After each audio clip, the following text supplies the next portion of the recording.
Hello दोस्तों, नमस्कार। स्वागत है आप सभी का आपके अपने YouTube channel study with engineer Suhel मंजिल तक सफ़र में। दोस्तों, उम्मीद करता हूं आप सभी की तैयारी बहुत ही शानदार चल रही होगी। दोस्तों, जैसा आप सभी को पता है कि आपका वीडियो री एग्ज़ाम की डेट कंफर्म हो चुकी है, जो आपकी 26 और 27 जून को साथ ही आपका एग्ज़ाम होना है। और आपकी वीडियो री एग्ज़ाम के लिए बहुत सारे स्टूडेंट ऐसे हैं जो लगातार गलती कर रहे हैं। तो वो कौन सी गलती है जो आपको नहीं करनी है, और वो कौन से काम है दोस्तों जिनसे आपका सिलेक्शन सुनिश्चित होगा। तो चलिए दोस्तों, एक एक चीज़ पर हम लोग बात करेंगे। और मैं आज आपको बताने वाला हूं भाई वीडियो री एग्ज़ाम के लिए एक स्ट्रेटजी, जो आपके वीडियो री एग्ज़ाम के लिए बहुत ही महत्वपूर्ण आप सभी के लिए होने वाली है। तो आप सभी लोग वीडियो को अंत तक जरूर देखिएगा और बने रहिएगा अपने इस परिवार में। तो चलिए, सबसे पहले दोस्तों हम लोग बात करते हैं कि वीडियो री एग्ज़ाम के बारे में हमें कैसे दोस्तों अब इन अंतिम दिनों में तैयारी करनी है। कौन सी बुक्स ऐसी हैं जिन्हें हम फॉलो कर सकते हैं, या क्या हम अभी दोस्तों क्लासेस स्टार्ट करें या किसी का पेड कोर्स परचेस करें। ये सभी बातों पर दोस्तों हम लोग बात करेंगे। तो सबसे पहले दोस्तों, किसी भी एग्ज़ाम के लिए हमें सबसे पहले पता होना चाहिए उस एग्ज़ाम का सिलेबस। तो सिलेबस की अगर हम लोग बात करते हैं मेरे भाई, तो आपकी क्या है, हिंदी है, सभी को पता है, लेकिन मेरा लिखने का दोस्तों कर्तव्य है 50 क्वेश्चन। दूसरे नंबर पर दोस्तों हम लोग बात करते हैं तो जीके जीएस, कितने क्वेश्चन भाई, 50 क्वेश्चन। बिल्कुल खोल के दोस्तों आपको सिलेबस दिखाऊंगा आज, बिल्कुल बेहतरीन सा जीके जीएस का, कि जो बच्चे लगातार पूछ रहे हैं सर जीके जीएस की तैयारी हम कैसे करें वीडियो की, उसके ऊपर भी दोस्तों पूरा एकदम डिट्टो समझाने वाला हूं। ठीक है, तीसरे नंबर पर दोस्तों हम लोग बात करते हैं किसकी भाई, रीजनिंग की। किसकी, रीजनिंग की, जिसके दोस्तों कितने क्वेश्चन हैं, आपके 50 क्वेश्चन हैं। क्लियर है, ये इतना दोस्तों क्या है हमारा सिलेबस है भाई। कितने नंबर का एक क्वेश्चन है, 2 नंबर का एक क्वेश्चन है, कितने नंबर हो जाते हैं भाई, 150 क्वेश्चन हो जाते हैं आपके। ठीक है, और मार्क कितने हो जाते हैं मेरे भाई, 300 मार्क हो जाते हैं। ठीक है, जिसमें दोस्तों सबसे ज़्यादा इंपॉर्टेंट है इसकी निगेटिव मार्किंग। ठीक है, निगेटिव जो कितने की है आपकी, 1/2 की इसकी क्या है मेरे भाई, निगेटिव मार्किंग रखी गई है। ठीक है, निगेटिव मार्किंग कितनी की है मेरे भाई, 1/2 की निगेटिव मार्किंग है। तो इसमें जो स्कोरिंग सब्जेक्ट हैं आपके, तो एक तो दोस्तों आपका क्या हो गया भाई, हिंदी, और दूसरा क्या हो गया आपका रीजनिंग। ठीक है, हिंदी और रीजनिंग, ये दोस्तों आपको क्या करना है भाई, बहुत बढ़िया से तैयार करना है। ठीक है, बहुत बढ़िया से आपको तैयार करना है। आपका कौन सा भाई, हिंदी के 50 क्वेश्चन और 50 क्वेश्चन आपके रीजनिंग के, ये आपको बहुत अच्छे से तैयार करना है, हिंदी और आपकी रीजनिंग। हिंदी में दोस्तों व्याकरण बहुत अच्छे से तैयार करना है, जैसे वर्णमाला है, समास है, संधि है। ठीक है, समास है, संधि है, प्रत्यय है, आपके कारक हैं, काल हैं, ये सब चीज़ें दोस्तों आपको बहुत अच्छे से पढ़ना है। क्योंकि दोस्तों व्याकरण और आपकी हिंदी, जो आपकी हिंदी है ना, ये दोस्तों आपके 50 में से 50 क्वेश्चन आप यहाँ कर पाएंगे हिंदी में। और रीजनिंग में भी दोस्तों आपको टारगेट लेकर चलना है कि आपको 40 से ऊपर ही दोस्तों क्वेश्चन करने हैं, 40 to 45 दोस्तों क्वेश्चन आपको ठीक करने हैं रीजनिंग में। तो रीजनिंग में आप ज़्यादा चांस नहीं लेंगे, क्योंकि दोस्तों निगेटिव मार्किंग है 1/2 की। अगर आप कहीं चांस लेंगे दोस्तों, तो कहाँ लेंगे, हिंदी में। ठीक है, हिंदी में आप चांस लेंगे। रीजनिंग में दोस्तों आपका टारगेट होना चाहिए कि 40 to 45 क्वेश्चन मुझे करने हैं। हिंदी में दोस्तों आपका टारगेट होना चाहिए भाई 1/2 की नेगेटिव मार्किंग के बावजूद भी मैं आपसे कहूंगा कि आपको हिंदी के 50 क्वेश्चन दोस्तों करने हैं। 50 क्वेश्चन दोस्तों आपको हिंदी के करने ही करने हैं, क्योंकि हिंदी दोस्तों आपको अपना ये नंबर के लिए, ज़्यादा नंबर लाने के लिए हिंदी पर मेहनत करनी पड़ेगी। क्योंकि जीके जीएस आज तक दोस्तों ऐसा नहीं हुआ होगा कि कोई भाई 50 क्वेश्चन है और 50 ही उसने सही किए हों। तो जीके जीएस तो दोस्तों एक बड़ा टास्क है अपने आप में, लेकिन हिंदी और रीजनिंग ऐसे 2 सब्जेक्ट हैं जहां से आप मार्क्स अच्छे कर पाएंगे। ठीक, तो हिंदी में मैंने बता दिया, व्याकरण अच्छे से करना है, पत्र लेखन वगैरह अच्छे से आपको तैयार करने हैं मेरे भाई। क्लियर है, चलिए, तो मैंने आपको बता दिया। उसके बाद दोस्तों सबसे ज़्यादा इंपॉर्टेंट है, जो बच्चे पूछ रहे हैं कि सर जीके जीएस हमें कैसे करनी है। ठीक है, तो जीके जीएस के लिए बस थोड़ा सा आप लोग ध्यान देंगे मेरे साथ में। देखिए, जीके जीएस के लिए अगर मैं बात करता हूं, तो सबसे पहले अगर मैंने लिखा हिस्ट्री, ठीक है, हिस्ट्री, जीके जीएस के लिए मैंने क्या लिखा, हिस्ट्री लिखा। हिस्ट्री में दोस्तों आपके 3 पार्ट होते हैं। ठीक है, हिस्ट्री में आपके 3 पार्ट होते हैं। एक तो होती है दोस्तों आपकी एंसेंट, ठीक है, प्राचीन, एक होती है दोस्तों आपकी कौन सी भाई, मेडिएवल, ठीक है, मध्यकालीन, और एक होती है दोस्तों आपकी मॉडर्न। ये 3 पार्ट दोस्तों आपके हिस्ट्री के होते हैं, ठीक है। इनमें से दोस्तों जो सबसे ज़्यादा क्वेश्चन बनते हैं वो बनते हैं दोस्तों इन दोनों से, ठीक है, मेडिएवल से और आपके मॉडर्न से, ठीक है। एंसेंट से थोड़े कम बनते हैं, प्राचीन भारत से, मध्यकालीन भारत से और आधुनिक भारत से दोस्तों क्वेश्चन ज़्यादा बनते हैं। तो आपके लिए जो इम्पोर्टेंट है सबसे पहले वो दोस्तों आपके लिए क्या इंपॉर्टेंट है, मेडिएवल और आपकी मॉडर्न हिस्ट्री सबसे ज़्यादा इंपॉर्टेंट है दोस्तों। इनमें भी जो सबसे ज़्यादा इंपॉर्टेंट है टॉपिक वो भी लिख देता हूँ मैं, ठीक है। कौन कौन से हैं दोस्तों, एक तो आपका मराठा साम्राज्य, ठीक है, मराठा साम्राज्य, और दोस्तों क्या है आपका मुगल साम्राज्य, ठीक है, मुगल साम्राज्य, मराठा साम्राज्य, मुगल साम्राज्य, और आपके दोस्तों इसमें ही आप लिख लेंगे बौद्ध धर्म, ठीक है, प्राचीन भारत में आता है लेकिन इंपॉर्टेंट टॉपिक में लिख लेता हूं, ठीक है, जैन धर्म, ठीक है, जैन धर्म दोस्तों। इसमें और भी दोस्तों बौद्ध धर्म है, जैन धर्म है, और दोस्तों आप क्या याद रखेंगे इसमें, महावीर स्वामी के बारे में जरूर पढ़ कर जाइएगा भाई, महावीर स्वामी, ठीक है, महावीर स्वामी के बारे में आप सभी लोग जरूर पढ़ कर जाइए, क्योंकि यहाँ से क्वेश्चन दोस्तों बनते हैं महावीर स्वामी में, ठीक है। ऐसे ही दोस्तों आप जरूर से जरूर पढ़ कर जाइए, किसके बारे में भाई, किसके बारे में, वही जहांगीर हैं आपके, ठीक है, जहांगीर हैं, शाहजहां हैं, औरंगजेब हैं, इन सब के बारे में दोस्तों आप बहुत अच्छे से पढ़कर जाएंगे, और आप मराठा साम्राज्य का दोस्तों बहुत बढ़िया सा पढ़कर जाएंगे। इसके अलावा दोस्तों आप लोगों के लिए एक इम्पॉर्टेंट चीज़ और आती है दोस्तों, वो क्या है, हिस्ट्री के बाद दोस्तों इसी से दोस्तों रिलेट करता हुआ चैप्टर है इंडियन नेशनल मूवमेंट, जिसे हम कहते हैं भारतीय स्वतंत्रता, भारतीय राष्ट्रीय आंदोलन, ठीक है। इंडियन नेशनल मूवमेंट में दोस्तों सबसे इंपॉर्टेंट क्या है, 1857 की क्रांति भाई, ठीक है, 1857 की क्रांति, ये सबसे इंपॉर्टेंट है, ठीक है। उसके बाद दोस्तों आपके जो भी आपके वायसराय वगैरह थे, ठीक है, वहाँ से क्वेश्चन बनता है, और कहाँ से बनता है दोस्तों आपका गांधी युग से क्वेश्चन बनता है, गांधी युग, ठीक है, गांधी युग से क्वेश्चन बनता है। और सर कहाँ से बनता है क्वेश्चन, और सर बनता है आपका कांग्रेस से, ठीक है, कांग्रेस से दोस्तों बनता है, जो भी आपके अधिवेशन वगैरह होते हैं, ठीक है, वहाँ से क्वेश्चन बनता है। और दोस्तों आपके जितने भी दोस्तों लाला लाजपत राय वगैरह थे, ठीक है, लाला लाजपत राय वगैरह,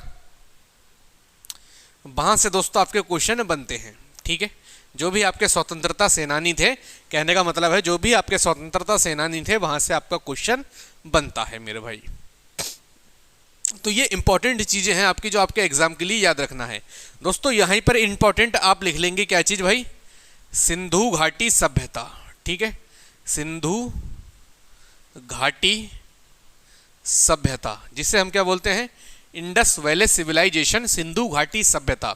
ये भी दोस्तों आपका बहुत ही इंपॉर्टेंट चैप्टर है। कहने का मतलब मेरा ये है कि मॉडर्न और मेडिएवल आपके लिए बहुत ज़्यादा इंपॉर्टेंट है। टॉपिक आप लोग देख लीजिएगा, बाकी जो मैंने बताए हैं ये मेन टॉपिक हैं, इनको छोड़कर आपको नहीं जाना है। ऐसे ही इंडियन नेशनल मूवमेंट में 1857 की क्रांति, वायसराय वगैरह सब, गांधी युग, कांग्रेस अधिवेशन जो होते हैं आपके, ठीक है, लाला लाजपत राय, ये सब चीज़ें आपको देख कर जानी है। अगर हम पॉलिटी की बात करते हैं, पॉलिटी, ठीक है, अगर मैं पॉलिटी की बात करता हूं तो पॉलिटी में आप दोस्तों क्या क्या याद रखेंगे, सबसे पहले तो आपका क्या है, संविधान, ठीक है, संविधान। और इसमें भी दोस्तों जो सबसे ज़्यादा इंपॉर्टेंट है वो है संविधान के भाग, कौन सा भाग किससे संबंधित है, संविधान का भाग 13। जैसे उस दिन आपसे मैंने पूछा था, मैंने पोल करवाया था, उसमें मैंने पूछा था संविधान का भाग 13 किससे संबंधित था, तो आपने क्या कहा था, व्यापार से, ठीक है। तो ऐसे ही आपसे क्वेश्चन पूछता है कि संविधान का भाग 12 किससे संबंधित है, संविधान का भाग 4 किससे संबंधित है, संविधान का भाग 3 किससे संबंधित है, संविधान का भाग 1 किससे संबंधित है, और इसके अंतर्गत आर्टिकल कितने आते हैं, ठीक है। तो ये सभी चीज़ें दोस्तों इंपॉर्टेंट है आपके संविधान के लिए। इसके अलावा दोस्तों हमारे संविधान के कौन सी अनुसूची कहाँ से ली गई है, कौन सी अनुसूची हमारे संविधान में कहाँ से ली गई है, ठीक है। और दोस्तों क्या पूछता है आपसे कि मौलिक अधिकार कहाँ से लिए गए हैं मौलिक अधिकार कहाँ से लिए गए हैं, राज्य के नीति निर्देशक तत्व कहाँ से लिए गए हैं, डीपीएसपी आपकी कहाँ से ली गई हैं। तो मतलब जो अडॉप्ट करे थे हमने संविधान की चीज़ें, उसके बारे में भी दोस्तों डायरेक्ट क्वेश्चन पूछता है पॉलिटी से आपका। दोस्तों इसी में ही इंपॉर्टेंट आप लोग लिखेंगे कहाँ से क्वेश्चन पूछता है आपका, पंचायत से, ठीक है, पंचायती राज्य कहाँ से पूछता है भाई, पंचायती राज्य से, ठीक है। और कहाँ से पूछता है भाई, राष्ट्रपति से। तो ये सभी दोस्तों आपके इंपॉर्टेंट चीज़ें हैं जहाँ से दोस्तों क्वेश्चन आपके डायरेक्ट पूछे जाते हैं पॉलिटी में भी। क्लियर है। बाकी पड़ोसी देश वगैरह हैं और भी जो चीज़ें हैं वो आप सभी लोग पढ़ लेंगे, लेकिन ये चीज़ें इंपॉर्टेंट है जो आपको छोड़कर बिल्कुल नहीं जानी है मेरे भाई। अगर मैं बात करता हूँ आपसे जियोग्राफी की, ठीक है, जियोग्राफी की अगर साथी हम आपसे बात करते हैं तो जियोग्राफी में दोस्तों कहाँ से क्वेश्चन बनता है, जो आपकी नदियाँ वगैरह होती हैं, ठीक है, नदियाँ होती हैं, आपके क्या होते हैं भाई, जलप्रपात होते हैं, ठीक है, आपके क्या होते हैं भाई, दर्रे होते हैं। यहाँ पर इंपॉर्टेंट हो जाता है पड़ोसी देश, ठीक है, पड़ोसी देश के बारे में दोस्तों पूछता है, ठीक। और आपसे क्या पूछता है, देश, राजधानियाँ वगैरह, इसी से दोस्तों पूछ लेता है जियोग्राफी से ही। यही आप इंडियन ज्योग्राफी में सबसे पहले पढ़ेंगे और यही आप वर्ल्ड ज्योग्राफी में सबसे पहले पढ़ेंगे। तो आपका टारगेट जो होगा वो सबसे पहले होगा इंडियन ज्योग्राफी को कंप्लीट करना, उसके बाद में दोस्तों आप पढ़ेंगे वर्ल्ड ज्योग्राफी, ठीक, क्योंकि क्वेश्चन इंडियन ज्योग्राफी से आपके ज़्यादा पूछे जाते हैं। मैंने क्या बताया, नदियाँ वगैरह सब आप पढ़ेंगे, जलप्रपात सब पढ़ेंगे, दर्रे पढ़ेंगे, पड़ोसी देश पढ़ेंगे, ठीक है। और क्या क्या पढ़ना है भाई, और भी जितनी इनसे रिलेटेड चीज़ें हैं वो सब पढ़ेंगे, लेकिन आपका फोकस सबसे पहले इन टॉपिक पर जरूर होना चाहिए मेरे भाई, ठीक।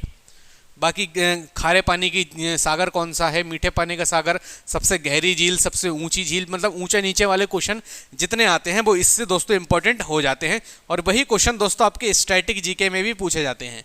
तो स्टैटिक जीके दोस्तों ज्योग्राफी से संबंधित है, और स्टैटिक जीके के दोस्तों मैंने नोट्स आपको प्रोवाइड करवा दिए हैं, ठीक है।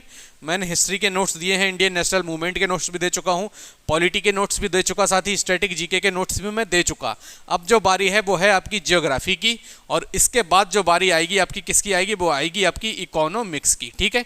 इकोनॉमिक्स की बारी आपकी आएगी मेरे भाई।